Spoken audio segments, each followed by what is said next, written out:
तो सबसे पहली और प्रमुख खबर बिहार से जुड़ी है, जहां आपको बता दें कि बिहार में विधानसभा चुनाव से पहले ही सियासी माहौल अब बन चुका है। राहुल गांधी लगातार चुनाव आयोग पर गंभीर आरोप लगा रहे हैं। वोट चोरी को लेकर के पहले भी राहुल गांधी ने अगस्त में गंभीर आरोप इलेक्शन कमीशन पर लगाए थे, जिनका जवाब अगले ही दिन इलेक्शन कमीशन ने दिया। और अब आज एक बार फिर से वो वही मुद्दा उठाते हुए नजर आए। राहुल गांधी फिर से चुनाव आयोग यानी कि ज्ञानेश कुमार पर वोट चोरी करवाने का गंभीर आरोप उन्होंने लगाया। हालांकि बगैर समय बताए गवाया और चुनाव आयोग की तरफ से एक आरोप का जो है वो बखूबी जवाब दिया गया और सभी आरोपों को निराधार इलेक्शन कमीशन की तरफ से बताया गया। तो वहीं भारतीय जनता पार्टी भी हमलावर होती हुई नजर आ रही है और बीजेपी की तरफ से कहा गया कि आरोपों की राजनीति अब एक फैशन बन चुका है। ऐसे में सवाल यह है कि क्या चुनावों के दौरान जरूरी मुद्दे से ध्यान भटकाना चाहते हैं राहुल गांधी? करेंगे चर्चा अपने संवाददाता से। उससे पहले आपको दिखाते हैं चुनाव आयोग ने आरोपों पर आखिर क्या कुछ जवाब दिया है।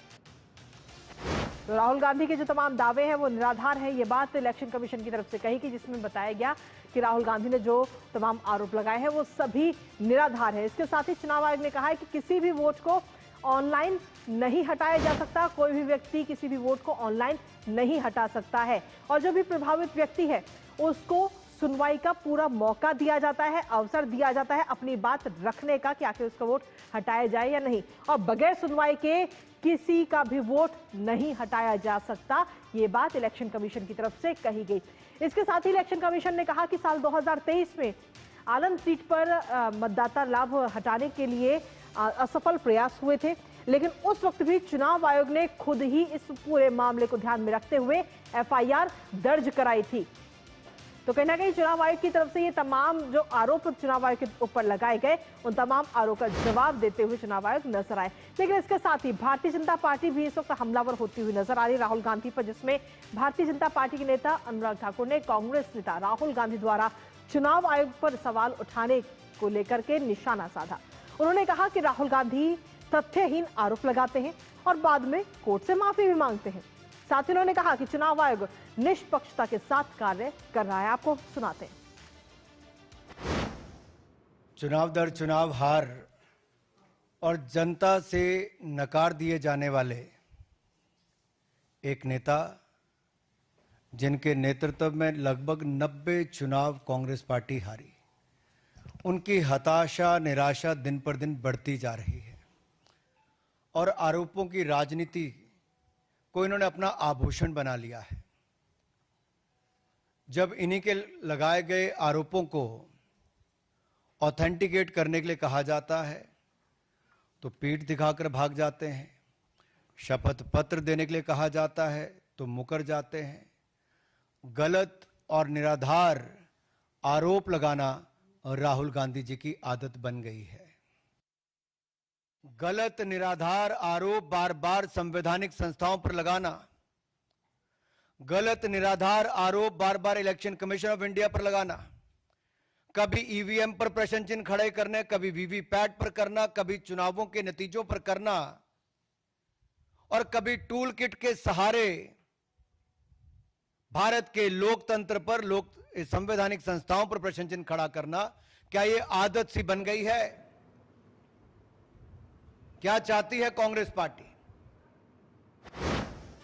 तो भाजपा प्रवक्ता अनुराग ठाकुर को आपने सुना, जो सीधे तौर पर कांग्रेस पर और राहुल गांधी पर हमलावर होते हुए नजर आए। हमारे साथ हमारे दो सहयोगी शैलेंद्र मिश्र और ऋषि इस वक्त हमारे साथ जुड़ रहे, सीधा उन्हीं का रुख करेंगे। ऋषि, सबसे पहले आपके पास में आना चाहेंगे। तमाम आरोप राहुल गांधी की तरफ से एक बार फिर से इलेक्शन कमीशन पर लगाए गए और इन सभी आरोपों को निराधार इलेक्शन कमीशन ने बताया अपना जवाब देते हुए, और एक एक चीज का जवाब इलेक्शन कमीशन ने आज दिया। ऋषि, बिल्कुल, देखिए जिस तरीके से राहुल गांधी ने आज अपनी प्रेस कॉन्फ्रेंस में, अगर उनकी प्रेस कॉन्फ्रेंस का जिस्ट देखें तो उनका पूरा यही कहने का मतलब था कि ऑनलाइन लोगों के नाम काटे गए और एक षड्यंत्र के तहत ऐसा किया गया और अलग अलग जगहों से नाम काटे गए और इसमें अलग अलग नंबरों का प्रयोग हुआ। तो एक तकनीकी माध्यम से उन्होंने बताया कि इस तरीके से तकनीकी माध्यम से लोगों के नाम काटे गए हैं अलग अलग मोबाइल यूज़ करके। लेकिन इसका जो जवाब चुनाव आयोग ने दिया उसमें साफ तौर से पहली लाइन में ही चुनाव आयोग ने कह दिया है कि ऑनलाइन किसी का भी नाम काटने का प्रोसेस होता ही नहीं है। ये आयोग का कहना है। अब ऐसे में जब उनकी पूरी प्रेस कॉन्फ्रेंस ऑनलाइन नाम काटने को लेकर ही थी, तो उनकी प्रेस कॉन्फ्रेंस का तो मंतव्य ही खत्म हो गया। बिल्कुल। दूसरा, आयोग ने अन्य बिंदुओं को भी अपने जवाब में शामिल किया है। उन्होंने कहा है कि 2023 में जिस इलाके की वो बात कर रहे हैं, उस इलाके से एक अनसक्सेसफुल अटेम्प्ट हुआ था इस तरीके से नाम काटने का, और उसमें एफआईआर दर्ज हुई थी। तो आयोग ने उस चीज़ को भी खारिज कर दिया कि ये संभव है कि नहीं है। तो ऐसे में जो संभावना उन्होंने कही है कि जब अनसक्सेसफुल था वो, और ये संभव नहीं हो सकता है।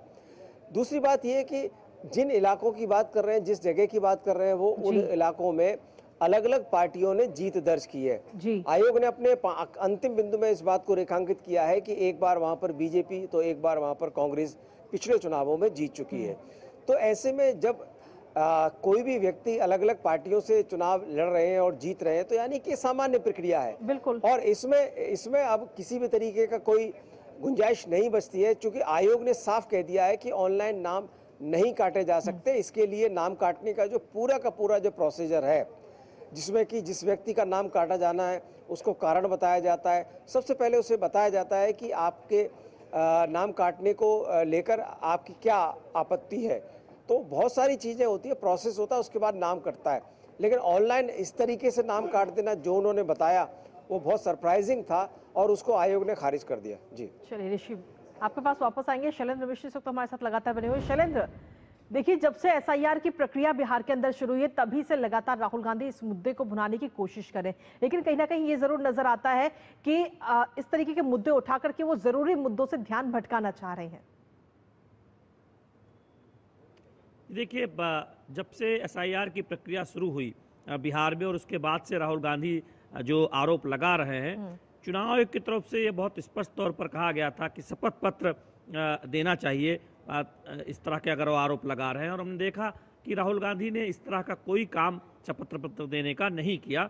और बीजेपी यही सवाल उठा रही है कि अगर आप कोई आरोप लगाते हैं, तथ्यहीन आरोप, जिसमें बार बार हमने देखा है कि राहुल गांधी को अलग अलग मामलों में, अलग अलग बयानों में कोर्ट से फटकार लगी है, जब इससे पहले उन्होंने कुछ आरोप लगाए थे और माफ़ी मांगनी पड़ी थी, तो फिर शपथ पत्र क्यों नहीं दे रहे हैं राहुल गांधी? ये बात आज बीजेपी कह रही है। और ये भी कह रही है कि इससे प्रतीत होता है कि जो घुसपैठिए जिनके मतदाता सूची में नाम पड़े हुए हैं, उनको बचाने की कोशिश एक तरह से राहुल गांधी और कांग्रेस पार्टी कर रही है, और ये उनकी एक राजनीति है। तो ये बहुत गंभीर आरोप बीजेपी की तरफ से लगाया गया है कि राहुल गांधी और कांग्रेस की जो राजनीति है वो दरअसल घुसपैठिया बचाने की राजनीति है। चूँकि एसआईआर की जो प्रक्रिया है, जिस तरह के अनर्गल आरोप लगाए जा रहे हैं कांग्रेस पार्टी और राहुल गांधी के द्वारा, उसमें कोई तथ्य नहीं है। फिर आखिर राहुल गांधी इस तरह के आरोप क्यों लगा रहे हैं? क्योंकि वो लोकतंत्र को कमज़ोर करना चाहते हैं। आज एक सवाल के जवाब में जिस तरह से उन्होंने कहा कि लोकतंत्र बचाना उनका काम नहीं है, उस पर भी आज बीजेपी ने सवाल उठाया है। तो अब बीजेपी ये कह रही है कि देखिए, ये कोई पहली बार नहीं है संवैधानिक संस्थाओं पर आरोप लगाना बिना तथ्यों के। ये राहुल गांधी की एक आदत सी बन गई है। जी, लेकिन आदत तो बन गई है, आदत। और वाकई अगर हम देखें तो एक संवैधानिक संस्था पर बार बार सवाल उठाए जा रहे हैं। इसको लेकर संवैधानिक संस्था जो है बार बार अपने जवाब भी देती है और साफ करती है कि इस तरीके की कोई बात नहीं है, जो आरोप है वो निराधार है। लेकिन उसके बावजूद भी राहुल गांधी बाज नहीं आते। इस तरीके के अगस्त में भी आरोप लगाए गए थे, जिस पर इलेक्शन कमीशन ने जवाब दिया, और अब एक बार फिर से इस तरीके के आरोप लगाए गए हैं। ऋषि, सीधे तौर पर अगर हम देखें तो बार बार इस तरीके के और जवाब तो देने ही पड़ते हैं इलेक्शन कमीशन को, लेकिन साथ ही राहुल गांधी को हमने देखा है कि इससे पहले वो माफी भी मांगते हुए नजर आए हैं। देखिए, जिस तरीके की राजनीति अभी देश में दिखाई दे रही है, खासतौर से मुद्दों से अलग हटके जो इलेक्टोरल प्रोसेस है, उसको अब चुनावी मुद्दा बनाने की कोशिश हो रही है। जबकि मुद्दे होने चाहिए जनता से जुड़े हुए और जन सरोकारों से जुड़े हुए, लेकिन अब जन सरोकारों से इतर जन मुद्दों के अलावा जो प्रोसेस है, इलेक्टोरल प्रोसेस है, उसको मुद्दा बनाया जा रहा है। ये मुझे लगता है एक सोची समझी रणनीति का ही हिस्सा हो सकता है कि जिस तरीके से पहले एसआईआर को लेकर तमाम राजनीति हुई, आरोप लगाए गए, लेकिन कोई भी ऑथेंटिकेट आरोप नहीं किया गया। इसके बाद अब ये जो पूरा का पूरा प्रोसेस चल रहा है अलग अलग तरीके से, अब जो इलेक्टोरल रोल है उस पर सीधा हमला है और बार बार वो वोट चोरी का आरोप लगा रहे जी। हैं। तो इलेक्टोरल रोल में जो ऑनलाइन नाम काटने को लेकर इस बार जो लेकर आए हैं वो बहुत ही एक कह सकते हैं कि खतरनाक ट्रेंड हो सकता है डेमोक्रेसी में, क्योंकि इस तरीके से अगर लोगों के मन में ये बात भर जाएगी कि ऑनलाइन नाम काटे जा रहे हैं तो ये बहुत गलत मैसेज जाएगा। ऐसे में चुनाव आयोग ने इसी वजह से बिना किसी देरी किए तत्काल इस पर अपनी स्थिति को स्पष्ट किया और बता दिया कि ऑनलाइन किसी का भी नाम नहीं काटा जा सकता है। दूसरी बात ये कि जो घटनाक्रम हुआ उस घटनाक्रम के बारे में भी बताया कि 2023 में किस तरीके से एक अनसक्सेसफुल अटेम्प्ट हुआ था। तो आयोग कह रहा है कि अनसक्सेसफुल अटेम्प्ट हुआ जी। था, लेकिन ये हकीकत नहीं है और इस मामले में एफआईआर दर्ज हुई। ठीक है। तो ये जो पूरी की पूरी कवायद है, जी। अब सियासत इलेक्टोरल प्रोसेस के ऊपर है, ना कि मुद्दों के ऊपर। जी, बहुत बहुत शुक्रिया ऋषि, आपका तमाम जानकारी हमारे साथ साझा करने के लिए। साथ ही शैलेंद्र, आपका भी बहुत बहुत शुक्रिया तमाम जानकारी हमारे साथ साझा करने के लिए।